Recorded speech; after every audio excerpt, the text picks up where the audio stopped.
കേട്ടാണ് നമുക്ക് അവര് കൊച്ചു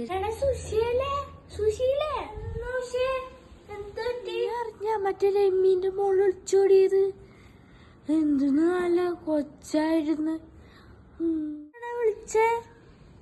ആ പെണ്ണ് ഒളിച്ചോടിയാ? എന്ത് നല്ല പെണ്ണായപ്പാ. ഞാൻ എന്റെ മോളോട് എപ്പൊക്കെയാലും പറയും ഓളോ കണ്ടുപഠിക്കുന്നു. ഞാൻ അറിഞ്ഞു ഇതേപോലത്തെ ഒരു മൂഷാട്ടാണ്. അയ്യോ, ഇനി എന്റെ മോള് വിളിച്ചോടൂ? അറിഞ്ഞില്ല എപ്പ നടന്നത്. ആ പെണ്ണ ഒരു മിണ്ടാപ്പൂച്ചല്ലേ, അത് ആരോട് മിണ്ടൂല. ഞാൻ എന്റെ മോളോട് വരെ പറയൂ ആളെ കണ്ടുപിടിക്ക്. ഇപ്പൊ എന്തായി? എപ്പ പോയതോള്? അപ്പാ ആ പെണ്ണിനെല്ലാം എത്ര കഷ്ടപ്പെട്ടിട്ടാ ഇതാക്കിയത്. കൊറേ സ്വർണ്ണെല്ലാം വാങ്ങിച്ചു കൊടുത്തിനെ. ഓക്ക് മുമ്പെല്ലാം ഭയങ്കര കമ്മയായിരുന്നു. കിട്ടണ്ടേ ചേച്ചി. നമുക്കെന്നാ പിന്നെ അവളെടുത്ത് പോയാലാ? അവള് എന്നെ ഭയങ്കര കളിയാക്കിയാളാ. നമുക്ക് കുറച്ചേരം കാര്യം അവളെ കണ്ടിട്ട് വരാം. എന്നെ ഓള് കളിയാക്കിന്. നമുക്ക് പോയി നോക്കാം. അവര് കുറച്ചേരം കരയുന്നുണ്ട് അവിടെ ഇരുന്നിട്ട്. ഇപ്പ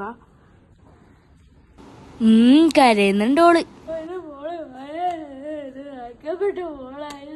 അവൾക്ക് ഞാൻ എത്ര സ്വർണ്ണം വാങ്ങിച്ചു കൊടുത്തറിയാം. രമ കരയുന്നുണ്ട്. നമുക്ക് അങ്ങോട്ട് പോവാ, പോയി നോക്കാലോ. എന്നിട്ടപ്പ ഞാൻ ആക്കട്ടെ. അവളെല്ലാം സ്വർണ്ണം എടുത്തോണ്ട് പോയി. എന്ന് ചെയ്യാനല്ല മോളെ വിളിച്ചോട് കരയണ്ടണേ. നമ്മളെ വളർത്തു ദോഷല്ലേ. പിന്നെ മോളെ എപ്പോ വിളിച്ചോടിയത്? സ്വർണ്ണെല്ലാം ഉണ്ടായ കൊണ്ടുപോയാ? എത്ര പവന്റെ സ്വർണ്ണം ഉണ്ടായിനി? പാവപ്പാ. എന്നാ പിന്നെ ഞങ്ങളങ്ങോട്ട് മാറിക്കാട്ടാ. നമുക്ക് വീട്ടില് കൊറേ പണി ഉണ്ടായിനെ. ഞാൻ പെട്ടെന്ന് പറഞ്ഞപ്പോ വന്നതാണ്. എന്നാ പിന്നെ ശരിയാണ്. ഓളെ അവിടെ ഉണ്ടാവട്ടാ. ഞാൻ പോവാണോ? ഓക്ക് നല്ല രീതിക്ക് ഇതായിട്ടുണ്ട്. കരിയെന്ന് അവിടെ നിർത്തിയിട്ടില്ല. എന്തൊരു കരച്ചിലാപ്പാ. വളർത്തു ദോഷം തന്നെയാണ്. ഓള് വലിയ ഗമല്ലേ. മൂക്ക് ഫസ്റ്റാണ് ചെക്കുണ്ടാകുന്നുള്ള പറഞ്ഞിട്ട് ഭയങ്കര ചാടാണ് പെണ്ണിന്. എന്നാ പിന്നെ ഞാൻ പോട്ടേട്ടാ.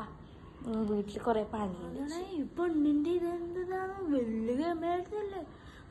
ഭയങ്കര ഒച്ചായിരുന്നു നോക്ക്. എന്തിനാ ഇങ്ങനെ വളർത്തു ദോഷല്ലേ. എന്തൊരു ചാടിയപ്പാ. മറ്റേ മോക്ക് ഫസ്റ്റാന്ന് സെക്കൻഡാന്ന്. നമ്മളെ മോക്ക് സെക്കൻഡ് തേർഡെല്ലാം കിട്ടിയേനെ. നമ്മളിങ്ങനെ ആരും ചാടിയെന്ന് കാണിച്ചിട്ടില്ല. ഒരു മിഠായി തരുന്നുണ്ടാ? അതുപോലും തരൂല. ഒരു ഫസ്റ്റ് റാങ്ക് എന്ന് പറഞ്ഞിട്ട് പാടി നടക്കാൻ പറ്റുമോ അവർക്ക്? എന്തപ്പാ. അതേ പോവാന്നാ. എന്നാ പിന്നെ ശരി, ഞാനും പോട്ടെ. എന്റെ വീട്ടില് ഭയങ്കര തിരക്കാണ്. ജോലി കർപ്പൂര ഉദ്യോഗസ്ഥരല്ലേ അവള്. പിന്നെ ഇനി ഞാൻ ആരെ കുറ്റം പറയപ്പാ. മറ്റാളെ വിളിക്ക, പാത്തുമ്മേനെ വിളിക്ക. ഓളെടുക്ക് ന്യൂസ് എല്ലാം എത്തുന്ന ആളാ. അപ്പൊ ഓളെ വിളിച്ചിട്ട് കുറച്ചു നേരം കുറ്റം പറയാം.